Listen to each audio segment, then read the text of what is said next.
Guys, நம்ம முடிக்கு ஸ்கின்னுக்கு எதுக்கு டாக்டர்கிட்ட போனாலும் ஃபஸ்ட்டு சொல்கிறது இந்த நெல்லிக்காயை டெய்லி ஒன்று சாப்பிடுங்க அப்படின்னு சொல்கிறாங்க. ஆனால் அதுதாங்க பெரிய பாடாக இருக்குது. நம்ம கூட எப்படியாச்சும் சாப்பிட்றலாம், ஆனால் அந்த குழந்தைகளுக்கு டெய்லி ஒன்று கொடுக்க சொல்கிறாங்க. அது எப்படி தான் கொடுக்கறது?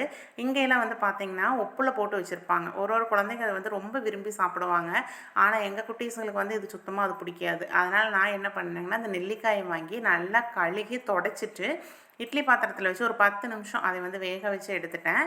நான் வந்து பனங்கல்கண்டு தான் யூஸ் பண்ணியிருக்கேன். நீங்கள் வந்து வெல்லம் வேணாலும் போட்டுக்கலாம். அதை நல்லா உருக்கி நான் ஃபில்டர் பண்ணிவிட்டு அதுக்கப்புறம் இந்த நெல்லிக்காயும் போட்டு நல்லா இந்த மாதிரி ட்ரை ஆகிற வரைக்கும் நல்லா கொதிக்க வச்சுருங்க. அதுக்கப்புறம் ஒரு நைட் வந்து அப்படியே விட்டுறணும். அது வந்து நல்லா அந்த சுகர் சிரப் எல்லாத்தையும் அப்சர்வ் பண்ணிக்கும். அடுத்த நாள் காலையில் எடுத்து பார்த்தீங்க அப்படின்னா நல்ல ஜூஸியாக சூப்பராக வந்து நெல்லிக்காய் ரெடி ஆயிடுது.